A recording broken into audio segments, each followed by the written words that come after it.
പിതാവിൻ്റെയും പുത്രൻ്റെയും പരിശുദ്ധാത്മാവിൻ്റെയും നാമത്തിൽ ആമേൻ. ഇന്ന് സെപ്റ്റംബർ 13 ശനിയാഴ്ച. നമുക്ക് പ്രാർത്ഥിക്കാം. അമ്മേ പരിശുദ്ധമ്മേ, അമ്മേ പരിശുദ്ധമ്മേ, ദൈവമാതാവേ, കൃപാസനത്തിലൂടെ ഞങ്ങൾക്കും ഞങ്ങളുടെ ദേശത്തിനും അമ്മ മധ്യസ്ഥം തേടി തന്ന എല്ലാ അനുഗ്രഹങ്ങൾക്കും കൃപകൾക്കും ഞങ്ങളിപ്പോൾ ഹൃദയം നിറഞ്ഞ നന്ദി പറയുന്നു. അമ്മേ പരിശുദ്ധമ്മേ, അമ്മേ പരിശുദ്ധമ്മേ, ദൈവമാതാവേ, 2004 ഡിസംബർ 7 ഉച്ചകഴിഞ്ഞ് 2:30 കൃപാസനത്തിൽ സംഭവിച്ച അമ്മയുടെ പ്രത്യക്ഷപ്പെടലിനെ കുറിച്ച് തിരുസഭയ്ക്ക് സമർപ്പിച്ചിരിക്കുന്ന പഠനരേഖകളുടെ സഭാത്മകമായ പഠനം ആരംഭിക്കുവാൻ ഞങ്ങൾ പ്രാർത്ഥിക്കുന്നു. അമ്മേ പരിശുദ്ധമ്മേ, അമ്മേ പരിശുദ്ധമ്മേ, ഭൂസ്വർലോകങ്ങളുടെ രാജ്ഞിയായ അങ്ങേയ്ക്ക് ഭൗമസംരക്ഷണത്തിനായി പ്രപഞ്ചപ്രകൃതിയെ തന്നെ തിരുസഭ പ്രതിഷ്ഠിക്കുവാൻ ഈ പ്രത്യക്ഷീകരണം വഴി ഇടയാക്കണമേ. പരിശുദ്ധമ്മേ, ജപമാല മാതാവേ, സകല കൃപാസനം പ്രാർത്ഥനകളോടും ചേർത്ത് ഞങ്ങളിപ്പോൾ പ്രാർത്ഥിക്കുന്ന ഈ കുടുംബത്തിന്റെ പ്രത്യേക നിയോഗം. ഇന്നത്തെ നിയോഗം പറ മക്കളെ.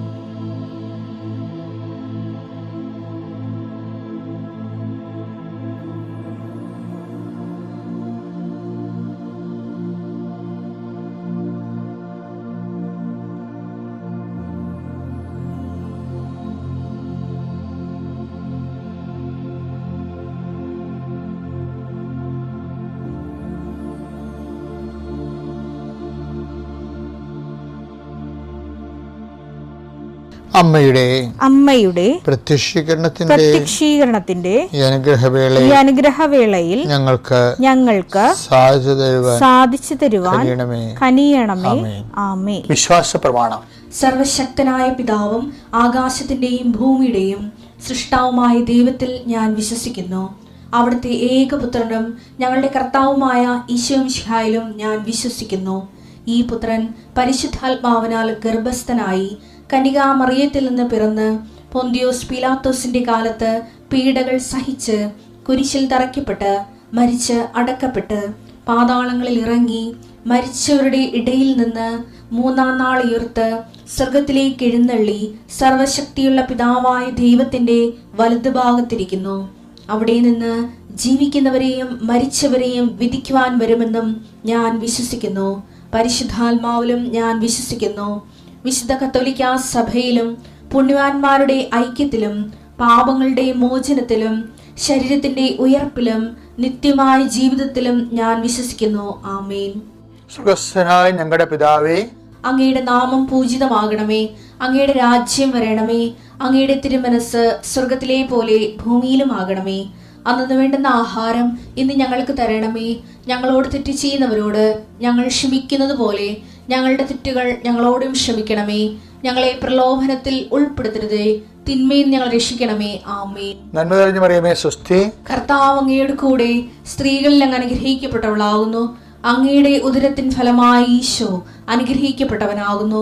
പരിശുദ്ധ മറിയമേ, തമ്പുരാന്റെ അമ്മേ, പാപികളായ ഞങ്ങൾക്ക് വേണ്ടി ഇപ്പോഴും ഞങ്ങളുടെ മരണസമയത്തും തമ്പുരാനോട് അപേക്ഷിക്കണമേ. ആമേൻ. കർത്താവേ, നിന്റെ ഉന്നതമായ നാമത്തിന് സ്വസ്ത്രം ചെയ്യുന്നു. കർത്താവേ, നിന്റെ വിശുദ്ധ പൗരോഹിത്യത്തെ മഹത്വപ്പെടുത്തണമേ. കർത്താവേ, സഭയിലുള്ള സാന്നിധ്യം പ്രകടമാക്കണമേ. 39 വർഷം ഞാൻ അർപ്പിച്ച കുർബാനയുടെ യോഗ്യതയാൽ ഇന്ന് സഞ്ചരിക്കുന്ന എല്ലാവരെയും, ഇന്ന് ഈശോയെ ഭാരത്തൂക്കമുള്ള ഓരോ വിഷയങ്ങൾക്ക് വേണ്ടി വേദനിച്ച് നടക്കുന്നവരെ അങ്ങ് സന്ധിക്കണം. കർത്താവേ, വളർത്തുമൃഗങ്ങളും പക്ഷിമൃഗാദികളൊക്കെ ആയിട്ട് ജീവിക്കുന്നവരുണ്ട് ഈശോയെ. ചെറിയ വരുമാനക്കാർ അവരനുഭവിക്കുന്ന സങ്കടങ്ങളെ അവർ ഏറ്റെടുക്കണമെന്ന് പ്രാർത്ഥിക്കുന്നു. കർത്താവേ, അങ്ങയുടെ മറുപടി ഉണ്ട് ഈശോയെ. അങ്ങ് വിചാരിച്ചാൽ മതി, ഒരു നിമിഷം വിചാരിച്ചാൽ മതി, അങ്ങയുടെ മക്കൾ രക്ഷപ്പെടും. എല്ലാവരും പറയണത് ഈ ഒരു ദുരന്തത്തിൽ നിന്ന് ഞാൻ രക്ഷപ്പെട്ട, ഞാൻ ദൈവത്തെ മറക്കാതെ ജീവിച്ചോളാമെന്ന് പറയുന്നുണ്ട് ഈശോയെ. അത് കേൾക്കണമേ എന്ന് പ്രാർത്ഥിക്കുന്നു. ഞങ്ങളുടെ കഴിവ് കൊണ്ടല്ല, അങ്ങയുടെ കൃപ കൊണ്ടാണ് കർത്താവേ.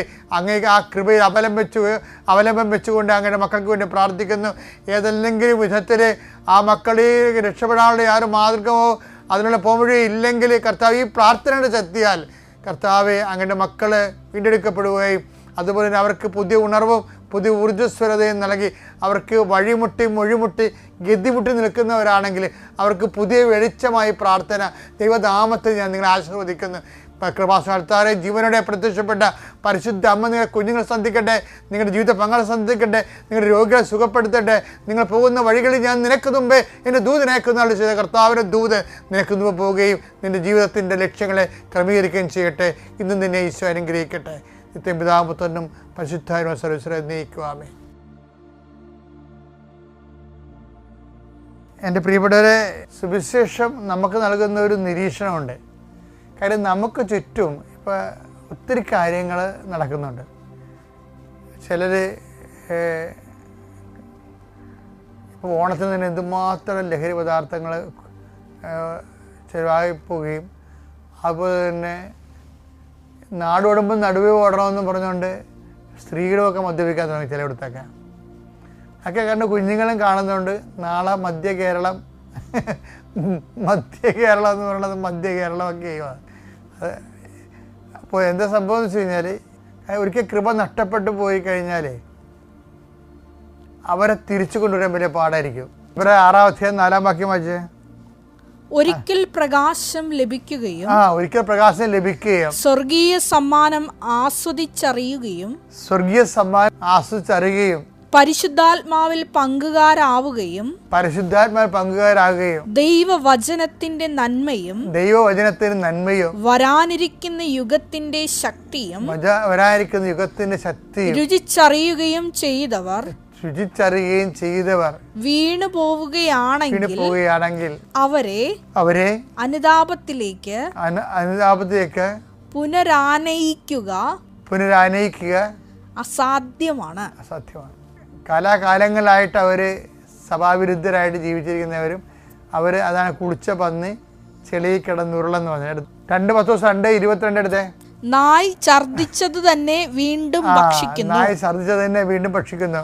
കുളിച്ച പന്നി ചെളിക്കുണ്ടിൽ വീണ്ടും ഉരുളുന്നു എന്ന പഴമൊഴി അവരെ സംബന്ധിച്ച് ശരിയാണ്. അപ്പൊ ഒരു വീട്ടില് പുതാശ ഇല്ലാതെ ജീവിക്കുന്നവരുണ്ടാകാം.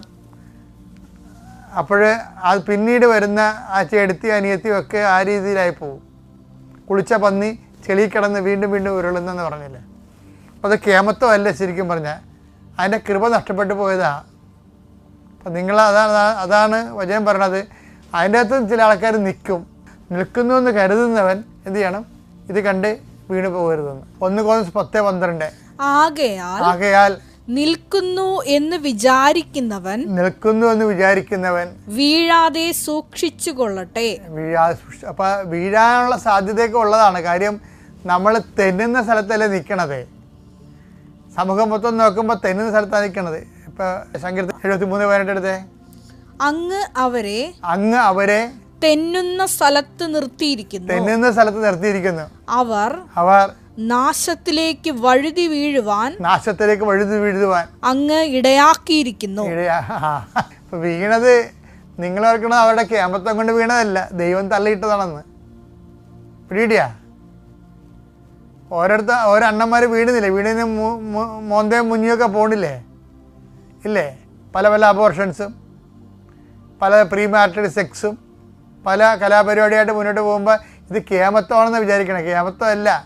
ഇങ്ങനെയുള്ള അവതാരങ്ങളെയും കൊണ്ട് മുന്നോട്ട് പോകാൻ പറ്റാത്തത് കൊണ്ട് ദൈവം തന്നെ തള്ളിയിട്ടിരിക്കുന്നതാണെന്ന്. എന്താ കാര്യം? പല ആൾക്കാരും തിന്മകൾ ചെയ്യുമ്പോൾ ഇവർക്ക് പിടിച്ചിരിക്കാൻ പറ്റണില്ല. അതുകൊണ്ടാണ് തെന്നുന്ന സ്ഥലത്ത് നിർത്തിയിരിക്കണമെന്നാണ് നമ്മളെ. അപ്പോൾ ദൈവം ഇങ്ങനെ ചില ആൾക്കാരെ തള്ളിക്കളയുന്ന കാര്യം ഉറപ്പായത് കൊണ്ടാണ് ദാവീദ് പ്രാർത്ഥിക്കണത്.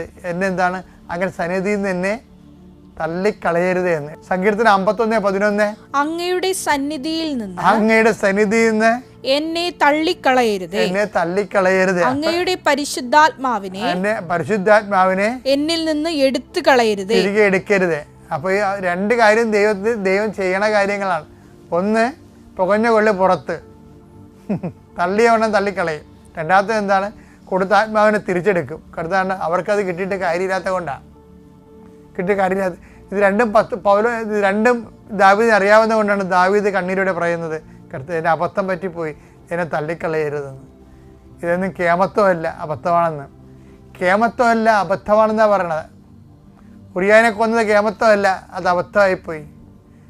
ബത്ശബയെ പ്രാപിച്ച കേമത്വമല്ല, അത് അബദ്ധമായിപ്പോയി എന്ന് കണ്ണീരോടെ പറഞ്ഞിട്ട് പറയും, എന്നെ തള്ളിക്കളയരുത് എന്ന് പറയും. അതാണ് അനുതാപം എന്ന് പറയണത്.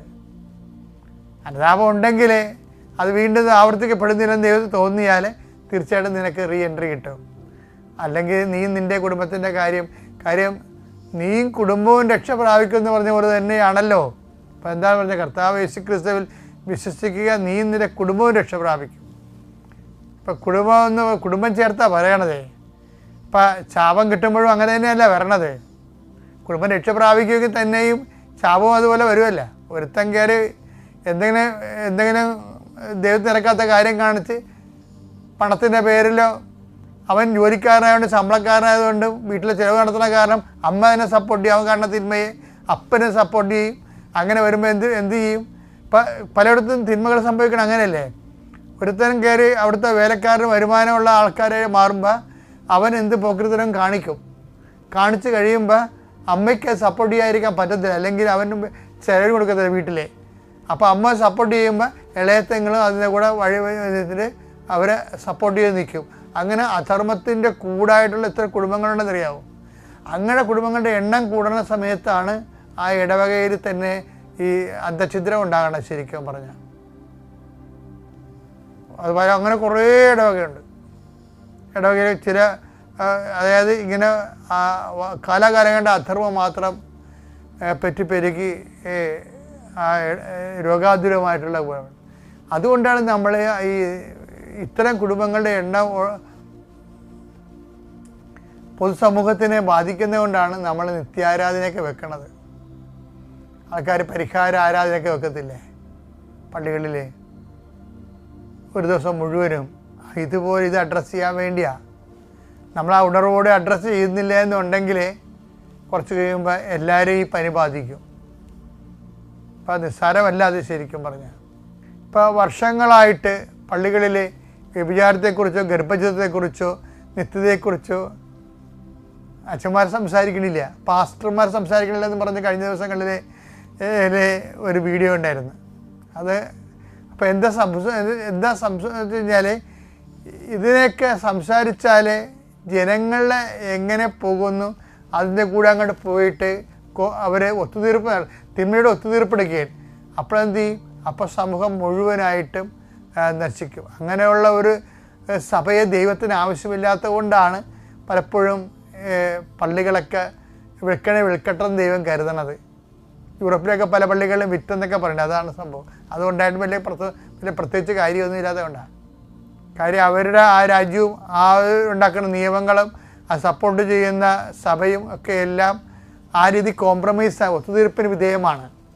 അപ്പം എൻ്റെ വിഷയം എന്ന് പറയണത് ഇങ്ങനെ കുറേയുള്ള കാര്യങ്ങൾ ഇതിനൊന്നും ഒത്തുതീർപ്പില്ലാത്തതാണ്. അവസാനം ഏലിയായോട് ചോദിക്കണില്ലേ, നീ എന്ത് ചെയ്യണം? അപ്പോൾ എല്ലാവരും പോയി, ഞാൻ മാത്രമേ ഉള്ളെന്ന്. അപ്പോൾ ദൈവം അവൻ്റെ വായിൽ നിന്ന് കേൾക്കാൻ ആഗ്രഹിക്കുകയാണ്, നീ എന്ത് ചെയ്യണമെന്ന്. നിന്നെക്കുറിച്ചുള്ള തീഷ്ണതയാൻ ഞാൻ ചുരുക്കുകയാണ്. ഒരാളായാലും മതി, അതിനൊരാളായാലും മതി. നിൻ്റെ വീട്ടിൽ തീഷ്ണതയുള്ള നീ മാത്രമാണെങ്കിൽ നീ മാത്രം നിൽക്കണം. നിന്നിലൂടെ ആ കുടുംബത്തെ ദൈവം വീണ്ടെടുക്കും.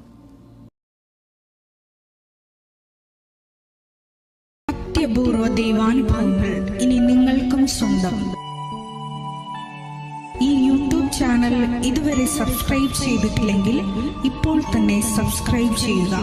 ഈ വീഡിയോ ഇപ്പോൾ തന്നെ നിങ്ങളുടെ സുഹൃത്തുക്കൾക്ക് ഷെയർ ചെയ്തുകൊണ്ട് കർത്താവിൻ്റെ പ്രേക്ഷിതരാകുക.